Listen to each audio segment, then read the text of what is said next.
Sunday dinner at Dad's house always followed the same script. Drive 40 minutes, sit at a table where nobody asks how you're doing.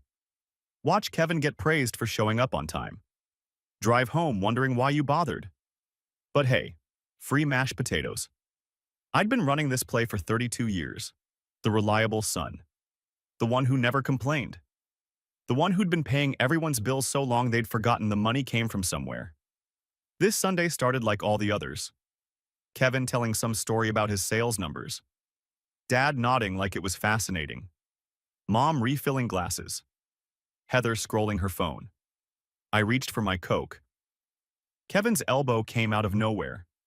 The glass tipped. Soda poured across the table, off the edge, directly into my lap. Ice cold. Soaking through my khakis. Pooling in the chair. Kevin laughed. That laugh I'd been hearing since I was 4 years old. Oops, he grinned. Better lick it clean, little brother. I sat there, wet, sticky, waiting. Dad smirked into his mashed potatoes. Mom suddenly found her napkin very interesting. Heather giggled. Actually giggled. A 34-year-old woman, giggling at her brother being humiliated. Nobody handed me a napkin. Nobody said, Kevin, that's not funny. Nobody did anything. I looked around. 4 faces. 4 people who shared my blood. Not one of them moved to help. This wasn't new. That was the thing. This was Tuesday. This was normal. When I was 8, Kevin pushed me into the pool at a barbecue, fully clothed, in front of 50 people. Everyone laughed. Dad said I needed to lighten up. When I was 12, Kevin told everyone at Thanksgiving that I still wet the bed. I hadn't since I was 6. Didn't matter. That nickname followed me through high school. When I was 17, Kevin told my prom date I had a contagious skin condition. She left before appetizers. I spent prom night alone in my room. Kevin called it character building. When I was 24, Kevin accidentally locked me out of our hotel room during a family vacation. In Vegas. At 2 a.m., I slept in the lobby. Every single time, Kevin did something. Everyone laughed. I forgave. I came back. Because family. But sitting there with soda soaking through my underwear while my 40-year-old brother told me to lick it clean like a dog? Something shifted. Not rage, something quieter. Colder. Recognition. I'd been so focused on being the good son that I'd missed the obvious. They didn't see me as a son at all. They saw me as a wallet with legs who also took abuse well. I stood up. Excuse me, walked to the door, grabbed my jacket. Oh, come on, Kevin, behind me. It was a joke. I didn't turn around. Marcus, Dad's voice. Not concerned, annoyed. Get back here, you're overreacting. I got in my car, started the engine, and drove away from 32 years of being the family joke. The drive home took 40 minutes. I didn't turn on the radio, didn't call anyone, just drove in silence with wet pants and something crystallizing in my chest. Here's what nobody outside my family knew. I made $94,000 a year as a senior software developer. Solid career. Good benefits. The kind of job they'd ignored at every family dinner for 8 years. And for the past 5 years, $38,400 of that salary, 40% of my gross income, went directly to my family. It started when Dad got early retired. Fired, actually, but we didn't say that word. He was 3 months from losing the house when he called me. Just temporary, he'd said, until I get back on my feet. I started paying his mortgage, $800 a month, every month, for 5 years. That's $108,000, just for Dad's house. He never got back on his feet, never really tried. Why would he? The payments kept coming.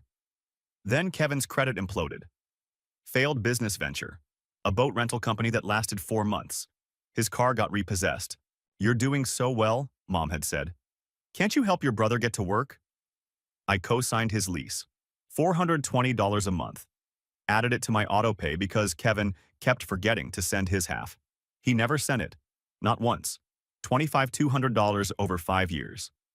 Then Heather needed a credit card. Just for emergencies, she'd promised. She'd pay it off every month. She maxed it in 6 weeks, $5,000. Then kept charging. Minimum payments only. Interest piling up. My credit taking hits. When I asked about it, she said I was being obsessive about money. Mom's health insurance had gaps after Dad's firing. "You're the only one with a stable job," Dad had said. Like that made it my responsibility. $340 a month. $2,400 over 5 years. Then the phone plan. "It's cheaper if we bundle," Dad reasoned. All 6 lines on my account. Mom, Dad, Kevin, Kevin's girlfriend Brittany, Heather, and me. $280 a month. $1,680 over 5 years. Streaming services. You already have them. What's a few more profiles? $89 a month. $5,340 over 5 years. I pulled into my apartment complex. Sat in the parking lot and did the math. 1-800 wow, 420 Tonder Wars, 340 yos, 280 yos, 89, wow, 2,929 per month. Plus the credit card payments. Plus the emergencies. Kevin's parking tickets, Heather's speeding fines, Dad's property taxes. Closer to $3,200 a month. Sometimes more. For 5 years. $192,000. I'd given my family nearly $200,000.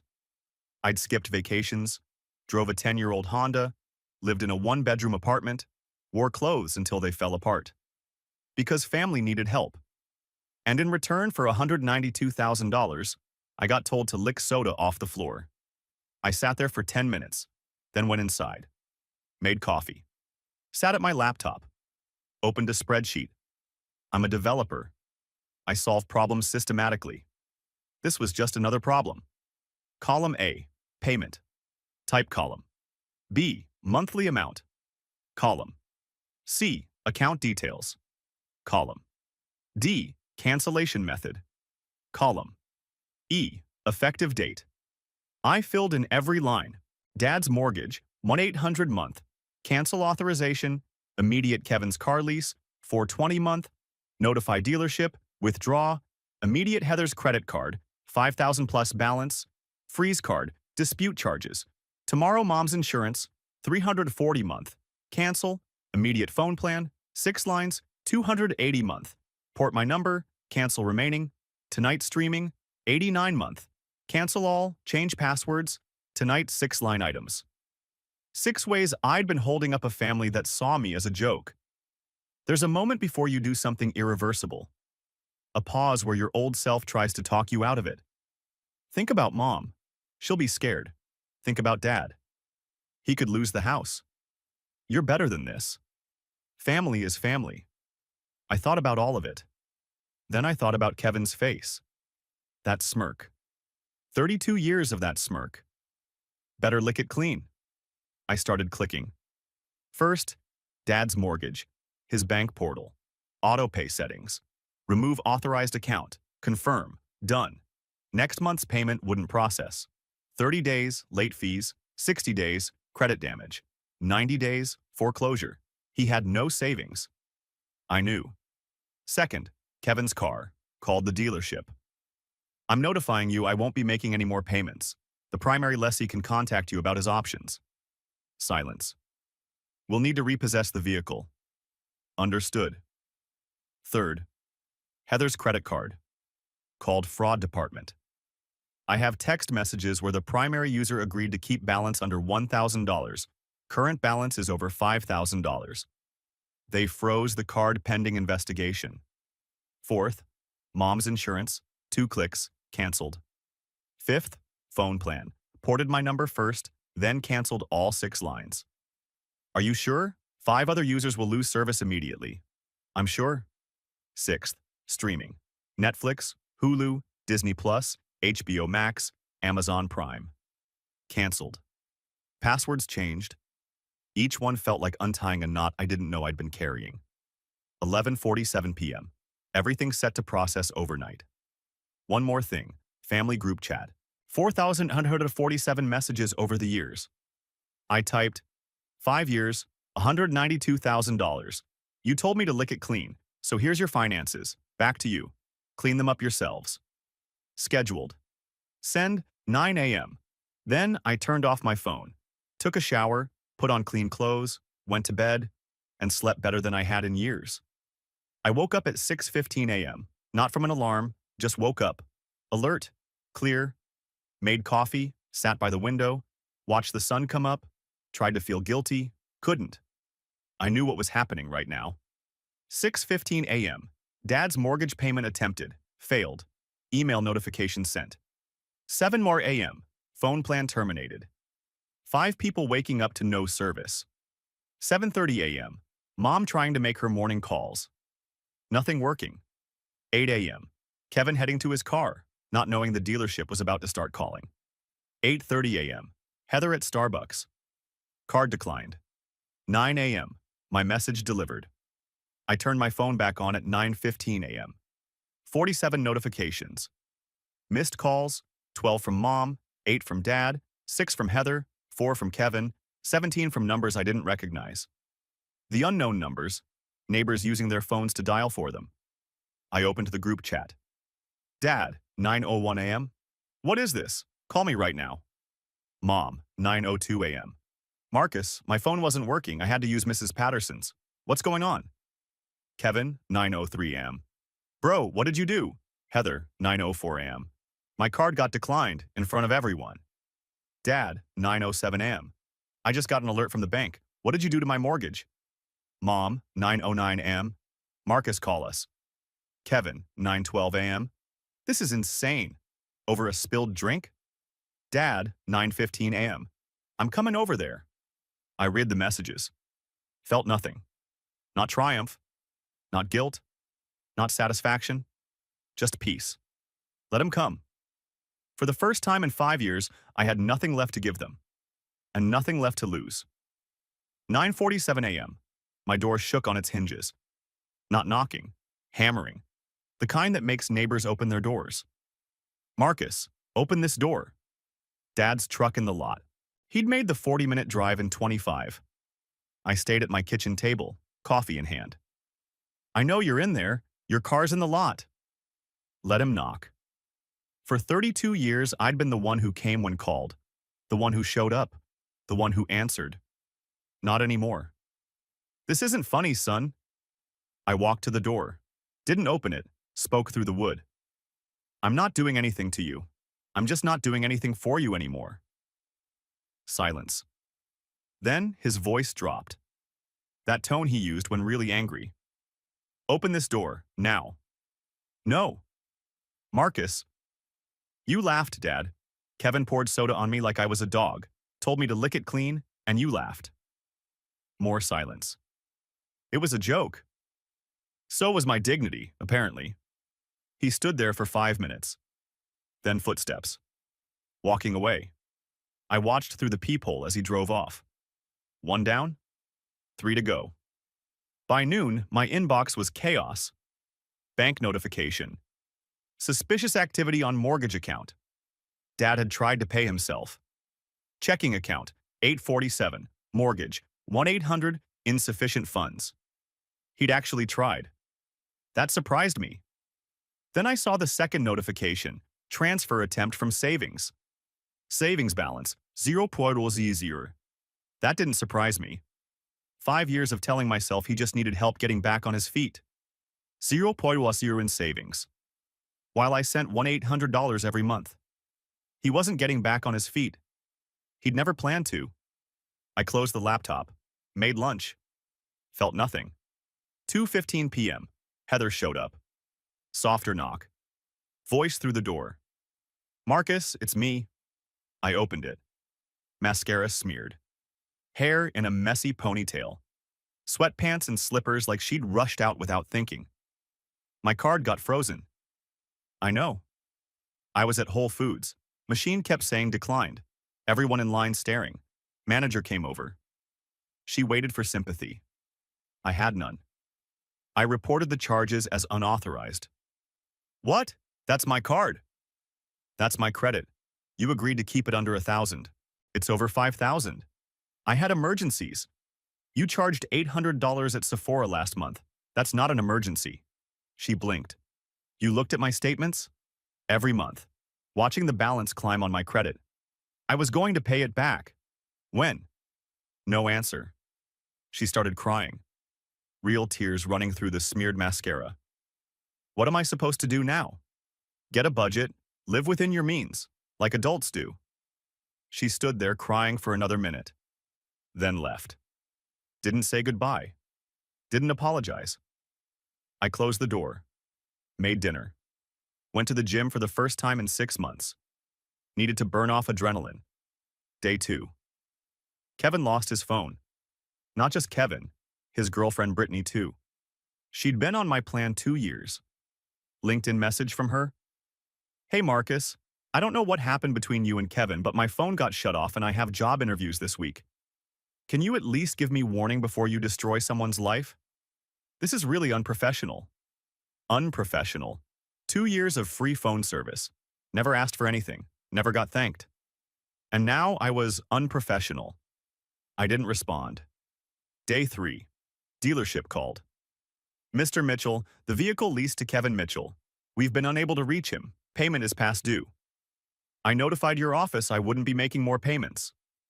We're reaching out to determine if the primary lessee will make arrangements. He doesn't have the money. That's why I was paying. Pause.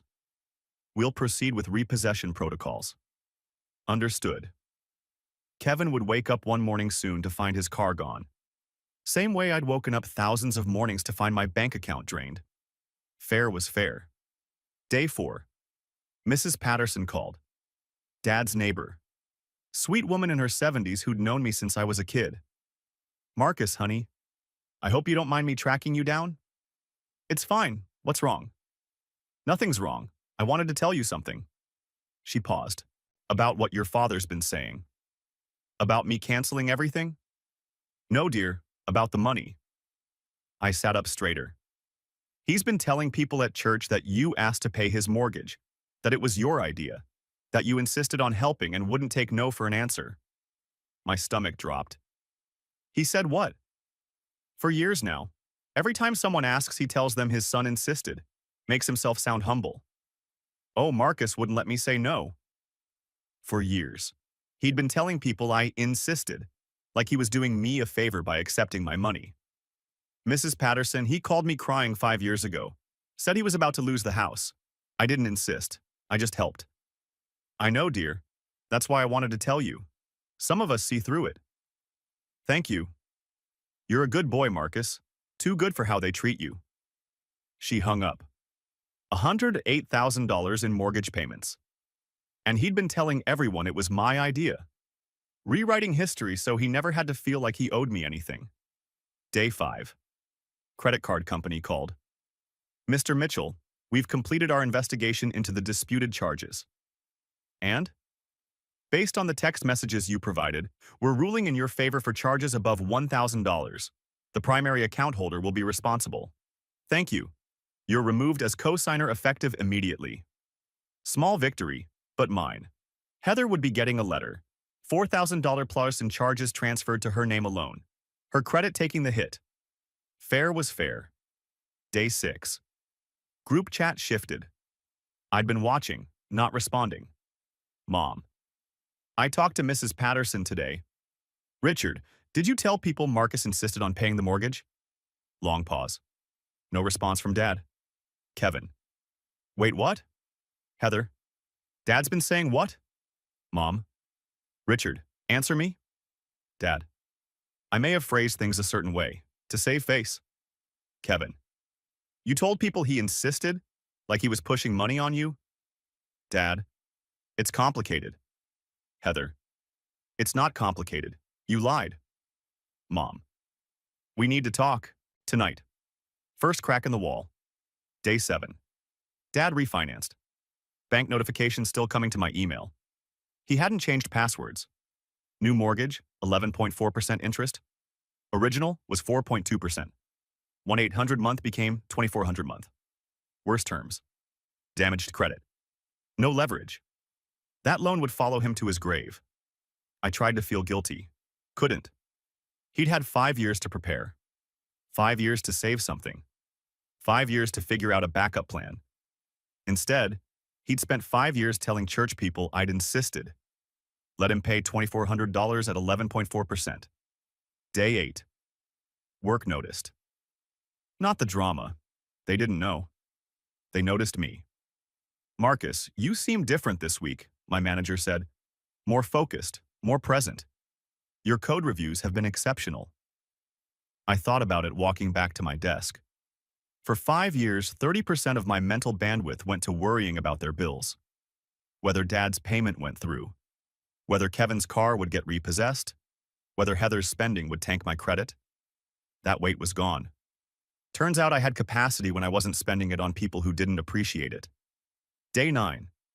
Kevin texted from a new number. Prepaid phone. 7-Eleven special. Can we talk? Not about money. Just talk. I almost deleted it. But something in the phrasing stopped me. Not, you need to fix this. Not, what the hell is wrong with you? Just, can we talk? About what? Things I did, the prom thing, all of it.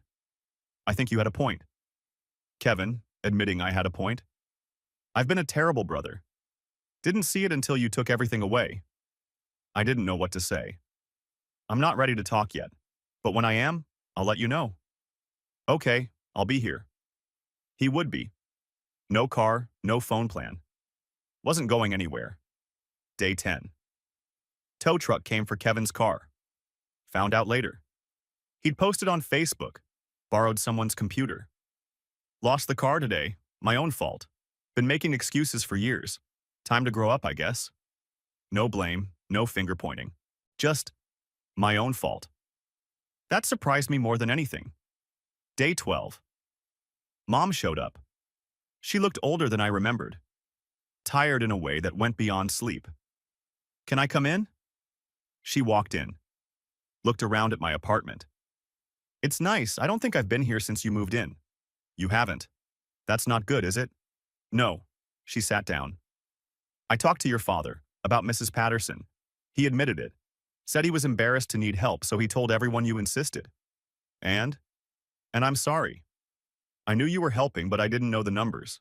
Your father handled bills. I assumed you were just helping with a gap. $800 a month, Mom. 5 years. That's not a gap. That's the whole thing. She put her head in her hands. I'm not asking for money, she said. I just wanted to say I'm sorry. For not seeing it. For not protecting you from Kevin. For all of it. Okay. That's it? What do you want me to say? That I forgive you? That we're fine? Something real. I thought about it. I'm angry. That I gave $192,000 and nobody noticed until it stopped. That Kevin humiliated me for 32 years and you never told him to stop. She didn't interrupt. But mostly I'm tired of holding everything together while everyone treats me like furniture. Tears ran down her face. You're not furniture, Marcus.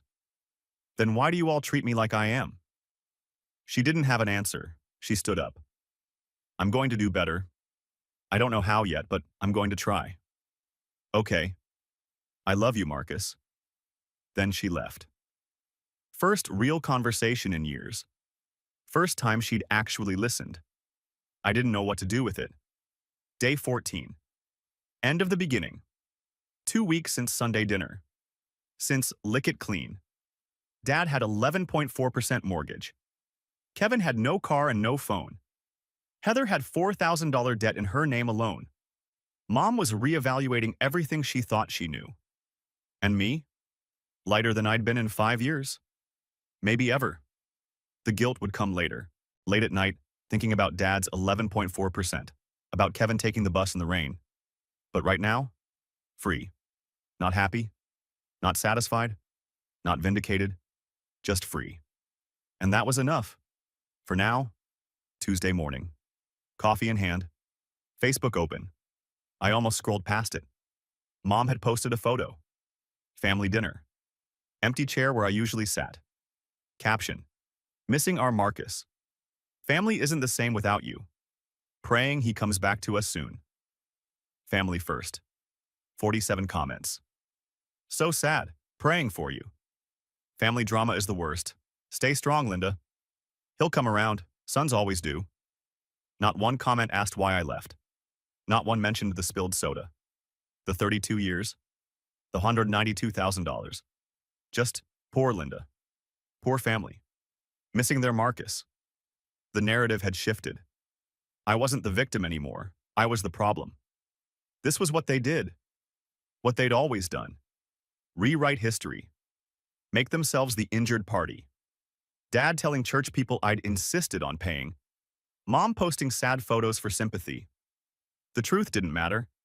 The story they told was all that existed. I closed Facebook, went to work, tried not to think about 47 people who believed I was the villain. Week 3. First therapy session. I'd been putting it off for years. But sitting in Dr. Chen's office, I realized I wasn't fine. Hadn't been for decades. "Tell me about your family," she said. I talked for 45 minutes. The pranks, the money, the black hole of gratitude. "And now you've cut them off financially," she said. "Yes? How do you feel about that?" "Good, mostly," I paused. "Sometimes guilty." "About what specifically?" "My dad. He refinanced at 11%. That's going to crush him." "Is that your fault?" "I stopped paying." "You stopped paying his mortgage, on his house, because he couldn't afford it." I stared at her. "You've been framing this as something you did to them. But what if you just stopped doing something for them? Something that was never your responsibility?" I hadn't thought about it that way. "The guilt might not be about what you did," she continued. "It might be about the role you were assigned. The caretaker. The responsible one." That's accurate. When you stopped playing that role, you felt guilty. Not because you did something wrong, but because you stopped doing what they expected. First session. More clarity than 32 years alone. I booked the next appointment before I left. Week 4. Kevin called. Different tone. Quieter. I started seeing someone. A girlfriend? A therapist. I almost dropped the phone. First session was yesterday. She asked about my childhood, how I treated you, why I thought it was okay. "What did you say?" "That I didn't know. It was just what we did. Dad did it to his brother. Grandpa did it to Dad. Just normal." "It wasn't normal, Kevin." "I know. I'm starting to get that." Silence. "I'm not asking forgiveness," he said. "Just telling you because you should know. What I said at dinner, it was wrong. Really wrong." "Okay." He hung up. Kevin in therapy. Kevin admitting he was wrong. Maybe people could change. Maybe. Week 5. The false victory. I got a raise. 12% bump plus bonus. Recognition for exceptional performance. $8,000 more per year. Plus $3,500 bonus. Combined with the $30,400 I was no longer sending to family, my effective income had increased by almost $50,000. For the first time in my adult life, financially comfortable. Bought myself a new mattress. The old one was 15 years old, sagging like a depressed hammock. Booked a trip to Costa Rica. Solo vacation. Never done that before. Put money into retirement for the first time since Dad's mortgage started. This was what victory felt like, right? Except at night, I still thought about that Facebook post. 47 comments. Not one asking why I left. Week 6. The setback. Ran into Aunt Carol at the grocery store, Mom's sister. "Marcus," she looked uncomfortable. "I've heard things." "I'm sure you have. Your mother is devastated. Your father barely holding on. Kevin lost his car." "I know. Don't you feel responsibility for that?" I looked at her. "I feel responsibility for my decisions, not for theirs." "But you caused—" "No. I stopped preventing the consequences of their decisions. There's a difference." She shook her head. "You've become hard, Marcus. How would you know who I am? When's the last time you asked about my life?" She didn't have an answer. "You've known me 32 years. Can you tell me what I do for a living?" Silence. "I'm a senior software developer, $94,000 a year, 8 years. But you don't know that because nobody ever asked."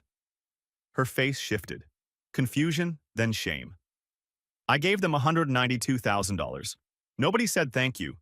Kevin told me to lick it clean and everyone laughed. And now I'm the villain because I stopped paying? I didn't know about the money. Nobody did, because nobody asked." I left her standing there. This was going to keep happening.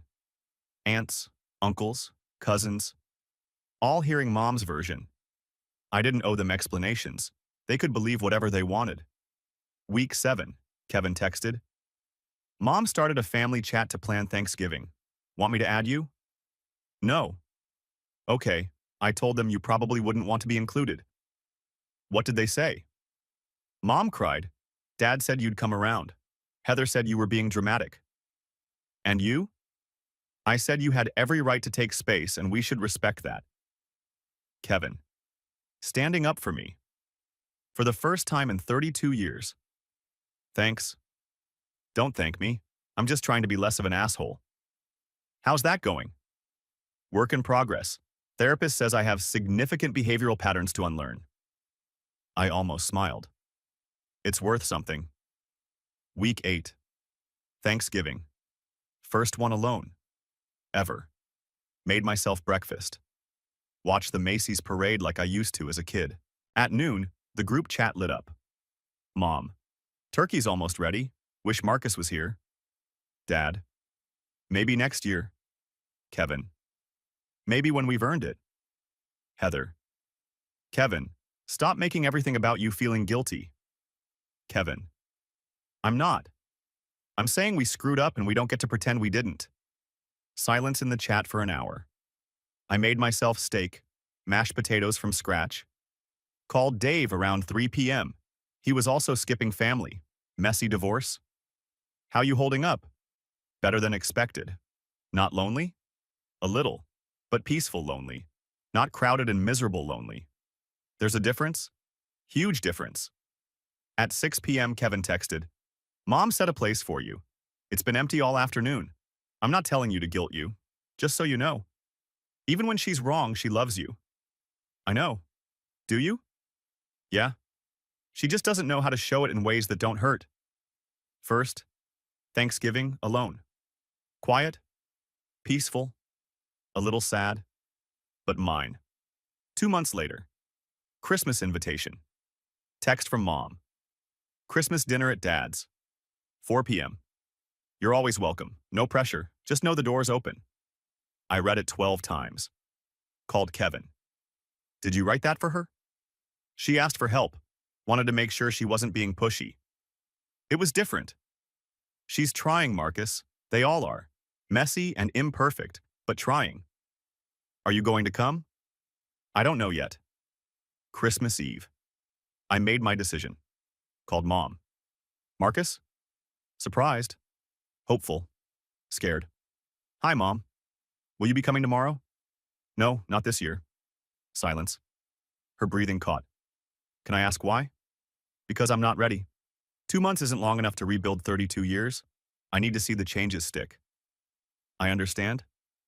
Kevin's been different, really different. I noticed. Your father's making payments. Heather moved in with Jason, paying her own bills. Good. We're all trying, not for your money. We just want you back. I believe you're trying, but trust takes time. What about next year? Maybe. I hope so. That's hope. That's enough. Merry Christmas, Mom. Merry Christmas, Marcus. First time I'd ended a call with her, feeling something other than dread. Progress. Christmas Day. Alone again. Made pancakes. Opened presents I'd bought myself. Headphones, cookbook, weighted blanket. Watched snowfall outside. Phone buzzed. Kevin. Merry Christmas, everyone. Thinking of you, Marcus. Mom. Merry Christmas. We love you, Marcus. Dad. Merry Christmas, son. Heather. Merry Christmas, Marcus. I typed back, Merry Christmas. First message I'd sent that chat in 3 months. It felt okay, not great, not terrible, just okay. First peaceful Christmas since I could remember. Lonely? Yes. But the right kind of lonely. The kind that heals instead of hurts. 6 months after the dinner. Therapist asked about regrets. About what? All of it. The nuclear option. I thought about it. I regret it took 32 years. I regret every check without a thank you. I regret letting them treat me like a punching bag while I kept coming back. But not the decision? No, that was right. Even with consequences? Even with those. Where do things stand now? Complicated. Tell me more. Kevin and I grab coffee every few weeks. He's been in therapy 4 months. Different in ways I didn't think possible. That's positive. But I'm not ready to fully trust it. 4 months doesn't override 32 years. And your parents? Dad and I talk occasionally, short calls, surface level. The 11.4% is crushing him, but he's making payments. Never asks for money. Does he resent you? Probably.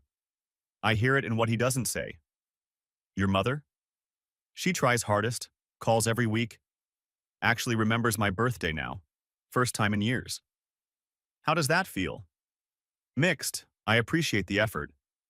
But she only started trying after I stopped paying. Maybe both feelings are real. Maybe. 8 months after the dinner. I went back. Easter. Low-stakes holiday. Drove to Dad's house. 40 minutes of rehearsing what I'd say if things went wrong. Knocked. Mom opened it. Froze. Started crying. You came. I came. She hugged me. First real hug in years. I walked in. Dad in his chair. Looking older. The 11.4% visible in the gray around his temples. Heather on the couch. Thinner. Working 3 jobs now. Kevin in the corner. Same face, but something different behind the eyes. Marcus. Dad stood slowly. Held out his hand. I shook it. Good to see you, son. Good to see you, Dad. Awkward silence. Kevin. Anyone want to help set the table? Tension broke. Everyone moved. Nobody mentioned the money. Nobody asked when I'd start paying again. We just had dinner. Weird. Stilted. Pauses too long. But nobody humiliated me. Nobody made me the joke. Small victories. 1 year after the dinner. I've been going to family events 4 months. Easter. Mother's Day. Dad's birthday. Each one less awkward. Kevin and I were building something. Coffee every week now. I've been thinking about the prom thing, he said one week. Which part? The part where Dad told me to do it. I stared at him. What? I didn't want to tell your date you had a skin condition. That was Dad's idea. He said it would toughen you up. Dad told you to do that? He told me to do a lot of things. The pool thing. The hotel in Vegas. He'd suggest it. I'd do it. Everyone laughed. I thought we were bonding. All those years. All that humiliation. Dad was behind it. Why are you telling me now? Therapist said I was protecting him by keeping the secret. I'm done protecting people who don't deserve it. Does he know you told me? No. That's between you and him. I drove home with a new piece of the puzzle. 32 years of thinking Kevin was the problem. Turns out he was just the weapon. Dad was pulling the trigger. I didn't confront Dad. Maybe never will. Some things you file away. Some truths don't need to become conflicts. But I understood my family differently now. The dynamics, the hierarchies, the way damage passes down. 18 months after the dinner, Kevin got married, small ceremony, backyard, 40 people. He asked me to come. I said yes. Watching him say vows to a woman who'd stuck with him through everything, lost car, therapy, the slow process of becoming better, I felt something unexpected. Happiness. For him. 18 months of work. 18 months of being different than the guy who told me to lick it clean. After the ceremony, he found me. Thanks for coming. Congratulations, he looked at me. I can't undo 32 years, but that person doesn't exist anymore. I destroyed him. That's dramatic. It's accurate. Old Kevin would never have gone to therapy, never admitted he was wrong. He paused. Thanks for showing us what we'd become. I wasn't trying to help you, just protecting myself. I know, but it helped anyway. We stood there. So what now? You keep being different. I keep watching.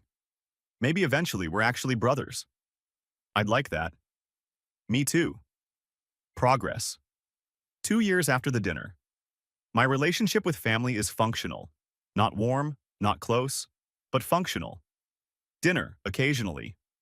Major events. Kevin and I text memes now. What brothers do. Nobody asks for money anymore. First time since Dad's early retirement, I wasn't anyone's ATM, anyone's backup plan, anyone's punching bag, just their son, their brother. Still figuring out what that means. Dad never fully forgave me. I see it when he thinks I'm not looking. The 11.4% will follow him to his grave. We're civil, not close. Maybe never will be. Mom tries hardest. Calls every Sunday. Remembers my birthday, my work anniversary. It's working. Slowly. Heather and I are cordial. Not friends. The credit card left scars. Progress. Kevin is the surprise. Actually became better. Used the crisis as wake-up call instead of grudge. He's the brother I always wanted. Took 34 years to find him. Last week, coworker asked about my family. Are you close with them? I thought about it. Dad staring at mortgage statements he'll pay until he pass away. Mom sending cards every month. Heather budgeting for the first time. Kevin becoming someone worth knowing. Empty chair at Thanksgiving that first year. Full chair the next. We're figuring it out, I said. Some things you can rebuild. Some things stay broken. We're learning which is which. She nodded like she understood. She didn't. Not really. But I did. And that was enough. Sometimes people ask if I regret how I handled things. Nuclear option. No warning. Maximum chaos. I think about it. Maybe I should have talked first. Maybe given them a chance. Maybe been gentler. Then I remember. 32 years of, it's just a joke. $192,000 with no thank you. Better lick it clean. I made the right choice. Not the nice choice. Not the kind choice. But the right one. Because here's what I learned. Family isn't about blood. It's about respect. If they can't give you respect, you don't owe them anything. Not money, not time, not forgiveness, just the freedom to walk away. I took that freedom. And I've never looked back. Well, maybe once or twice, but I never went back. And that made all the difference. Yesterday, Kevin texted me a meme about brothers. I sent one back. 20 minutes of dumb pictures. Then he sent, "This is nice." Yeah, it is.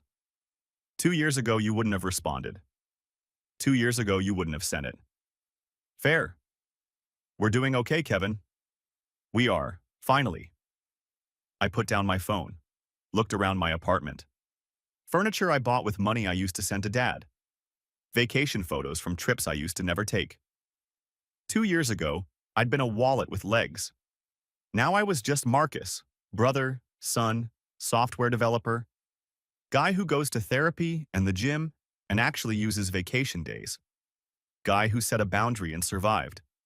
Turns out, they figure it out. Or they don't. Either way, it stops being your problem. That's the thing about family. They'll take whatever you give them. So be careful what you give. And when you finally stop, make sure it's for good.